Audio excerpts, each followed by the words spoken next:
샬롬, 사랑하는 이글스필드 가족 여러분, 좋으신 우리 주님의 평강과 은총이 여러분 모두와 함께 하시기를 바라고, 오늘도 주님의 선하심을 맛보고 누리는 복된 하루가 되시기를 바랍니다.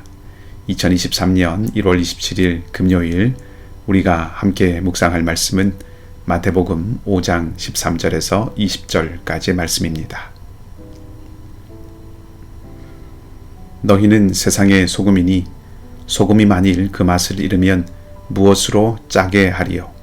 후에는 아무 쓸데없어 다만 밖에 버려져 사람에게 밟힐 뿐이니라. 너희는 세상의 빛이라. 산 위에 있는 동네가 숨겨지지 못할 것이요, 사람이 등불을 켜서 말 아래에 두지 아니하고 등경 위에 두나니 이러므로 집안 모든 사람에게 비치느니라.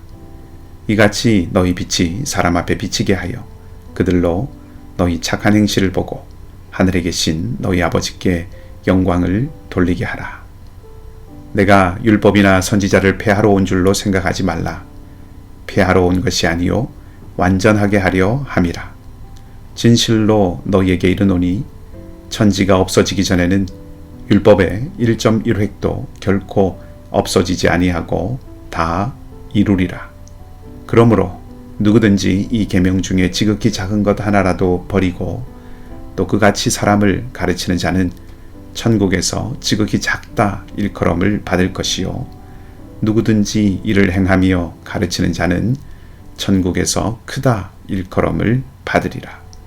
내가 너희에게 이르노니 너희 의가 서기관과 바리새인보다 더 낫지 못하면 결코 천국에 들어가지 못하리라. 아멘. 본문의 제목을 붙여보라고 누군가 제게 물으신다면 저는 잃지 말고 감추지 마라, 그렇게 정하고 싶습니다. 예수님은 제자들에게 그리고 오늘 우리들에게 세상의 소금이고 빛이라고 말씀을 하십니다. 그리고 소금과 빛에 대해서 말씀하시면서 소금에 관련하여서는 맛을 잃지 않아야 한다고 하시고 빛에 대해서는 감추지 않아야 한다고 하십니다. 맛을 잃지 않는 것, 소금의 소금됨을 지키고 드러내는 것이라고 할 수 있고, 비춘다고 하는 것은 빛의 빛됨을 나타낸다고 생각해 볼 수 있습니다. 예수님은 소금이니 소금으로 살고 빛이니 빛으로 살아가라 하는 것이죠. 곧 주신 정체성을 따라서 살아가라, 그렇게 말씀하시는 것입니다. 사실 이 산상설교 전체를 놓고 보면 오늘 본문은 서론격입니다.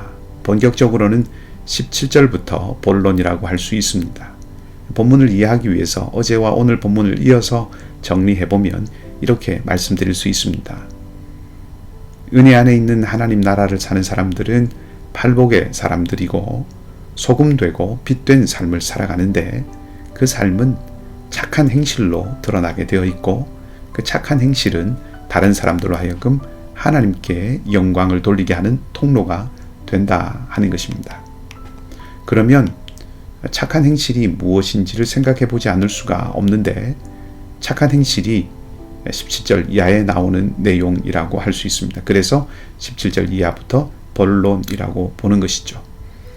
그리고 그것은 바리새인과 서기관의 의보다 더 나은 의로서 율법의 정신과 율법에 주신 뜻, 그것을 헤아리는 삶을 살아가는 것이다 라고 말할 수 있습니다.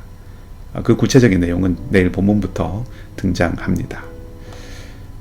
자, 다시 본문으로 돌아와서 소금이 어떤 역할을 하는지, 빛이 어떤 작용을 하는지, 이런 것들에 대해서는 이미 우리가 많이 듣고 또 충분하고 풍성하게 묵상할 수 있기 때문에 오늘은 제가 아까 붙인 제목을 빌어오자면 잃지 말고 감추지 마라, 그렇게 말씀하신 주님의 의도에 대해서, 그 뜻에 대해서 한번 생각해 보려고 합니다.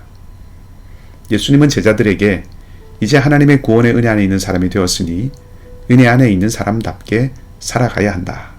예수님의 제자라는 것을 숨기지 않아야 한다. 그것이 소금되고 빛된 삶이다. 그런 삶이 박해와 핍박이라고 하더라도 기쁨으로 그 삶을 살아야 한다, 그렇게 말씀하고 계신 것입니다. 잃지 말라고 하신 것은 맛을 잃는 경우가 있다는 것을 생각하게 하지요. 그리고 숨기지 말라고 하셨다는 것은 숨기고 감추려고 하는 일들이 있었다는 것을 또한 생각해 보게 합니다. 이스라엘은 세상의 소금으로 부름받았고 세상의 빛으로 부름받았습니다.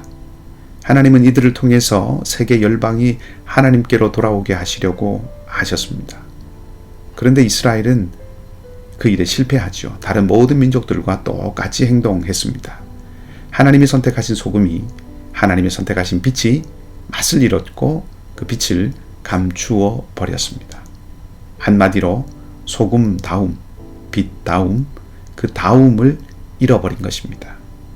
이제 예수님은 이 잃어버린 이스라엘의 정체성을 제자들, 새 이스라엘을 통해서 회복하시려고 도전하시는 것입니다. 그래서 너희는 소금이고 너희는 빛이라고 그 정체성을 따라서 살아가야 한다. 그렇게 말씀을 하시는 것입니다. 그렇다면 이스라엘은 왜 맛을 잃은 소금이 되고 왜 빛을 감추려고 했을까요? 이쯤에서 부끄러운 고백을 하나 해야 할 것 같습니다. 고등학교 3학년 때는 점심시간을 이용해서 여러 친구들과 학교 아래 동네 교회에 가서 함께 찬양하고 기도하는 모임을 가지기도 했지만 더 어린 시절에는 교회를 다닌다는 것을 잘 드러내려 하지 않았던 그런 때가 저에게도 있었습니다. 친구들과 함께 밥을 먹거나 식당 같은 공공장소에서 식사를 하게 되거나 혹은 믿지 않는 친지들이 오기라도 하면 식사의 기도가 채 5초도 되지 않았습니다. 심지어 자리에 앉으면서 슬쩍 눈을 감고 미리 속으로 간단히 기도해버리기도 했고 어떨 때는 숟가락을 들어 올리는 그 짧은 순간을 이용해서 마치 번개처럼 번개 기도를 하기도 했습니다. 물론 오늘 본문 14절에 나오는 산 위에 있는 동네가 숨겨지지 못할 것이요 라고 하는 그런 표현처럼 제가 그렇게 한다고 해서 다른 사람들이 모르는 것도 아니었고 친구들도 이내 제가 교회를 다닌다는 것을 다 알게 되었습니다. 그리고 그렇게 드러나고 난 후부터는 그렇게 할 필요도 없고 그렇게 하지도 않았습니다만은 그 어린 시절에는 그렇게 했던 적이 있습니다. 그렇게 행동한 이유에 대해서는 여러 가지 생각해 볼 수 있겠지만 그 가운데 하나는 소속에 대한 것이라고 말할 수도 있을 것 같습니다. 소속과 소속감이 주는 안전감 같은 것이 있지요. 그 말은 반대로 소속되고 싶은 어떤 곳과 다른 모습을 보임으로 인해서 소속되지 못하거나 소외되거나 배제되는 것에 대한 두려움 같은 것이 있다는 뜻도 됩니다. 이스라엘도 그러할 것입니다. 세상에 속하고 싶은 마음, 그리고 세상과 구별되는 것에 대한 두려움이 어쩌면 이스라엘을 그렇게 만들어 간 것이죠. 그리고 이런 도전은 비단 옛 이스라엘에게 뿐만 아니라 지금 제자들에게도 그리고 새 이스라엘이 된 우리들에게도 동일하게 도전거리가 됩니다. 예수님께서 오셔서 하신 이 말씀은 1차적으로는 당시의 사람들에게 해당되는 것이지만 오늘날 우리들에게도 당연히 해당되는 말씀이죠. 즉 우리도 예수님으로 인해서 소금되고 빛된 정체성을 부여받았다는 것입니다. 부패를 막고 어둠을 몰아내는 삶으로 부름받았다는 것이죠. 그런 삶은 내가 어디에 속해 있는 존재인지를 분명히 아는 데서 지켜질 수 있습니다. 또 내가 어디에 속해 있는 존재인지를 분명히 하는 데서 지켜질 수 있습니다. 제가 가진 묵상집 매일 성경 해설 부분에 보니 따름이 다움을 결정한다 이렇게 써 있었습니다. 참 와닿습니다. 안타깝고 초라하게도 지금은 교회가 세상을 염려하는 시대가 아니라 세상이 교회를 염려하는 시대가 되었지요. 교회 사가인 알렌 크라이드는 회심의 변질이라고 하는 책에서 초대교회에서 회심은 3B, 세 가지 B의 변화를 의미했다고 그렇게 쓰고 있는데 그것은 belief, behavior, 그리고 belonging, 즉 믿음, 행동, 소속, 이 세 가지의 변화를 뜻했다고 썼습니다. 이것이 회심이었다라는 것이죠. 우리는 어떠한지 우리들에게 묵직하게 질문을 던지는 것 같습니다. 예수를 따른다고 하는 것은 예수님의 능력을 이용하겠다는 것이 아니겠지요. 그분의 뜻을 쫓고 그분의 길을 걷겠다는 것입니다. 옛 이스라엘에게도 그러하고 제자들에게도 그러하고 새 이스라엘이 된 우리에게도 동일한 도전이 있다고 말씀을 드렸습니다. 소속에 대한 동일한 도전입니다. 우리가 어디에 속한 사람들인지, 우리가 누구를 따르는 사람들인지를 회복해야 할 것입니다. 그것이 교회가, 그리스도인들이, 제자가 그 다움을 회복하는 길이 될 것입니다. 오늘 은혜의 기회로 또 하루를 주셨습니다.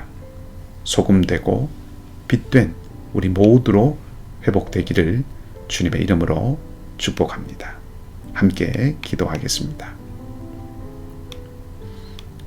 하나님, 우리는 이 땅과 이 세상 질서에 속한 것이 아니라 영원한 하나님 나라의 질서에 발맞추어 살아가는 삶임을 잊지 않기를 원합니다. 성령께서 오늘 우리 각 사람의 생각과 마음을 일깨워 주시고 지켜주셔서 주님 안에 속한 우리임을 기억하며 살아가게 하여 주시옵소서. 그리하여 참으로 이 땅에 소금되고 이 땅을 향한 빛된 삶을 살아가는 은혜가 있고 세상을 그리스도의 비단으로 부르는 그런 복된 삶이 되기를 원합니다. 자비의 주님, 우리 안에 연약한 이들이 있습니다. 주님의 긍휼이 필요한 자리들을 잊지 마시고 은총의 손길로 함께하여 주시옵소서. 최수 자매와 윤성선 형제를 능력의 손으로 붙들어 주셔서 사랑하는 딸 지수 자매와 사랑하는 윤성선 형제가 우미 돋는 새풀 같은 생명의 역사를 맛보도록 주께서 인도하여 주시고 정연선 집사님, 이면식 집사님, 안상일 형제님 그리고 홍신득 사모님에게도 같은 은혜를 내려주시기를 원합니다. 오늘 수술을 앞둔 성도에게 담대함을 주시고 의료진들의 손을 붙들어 주셔서 주님의 치유의 통로가 되게 하여 주시옵소서. 오늘 하루의 삶도 온전히 주님께 맡기며 사랑하는 성도들의 삶에 주님께서 친히 동행하여 주시기를 원하며 선하신 주님 예수 그리스도 이름으로 기도하옵나이다. 아멘.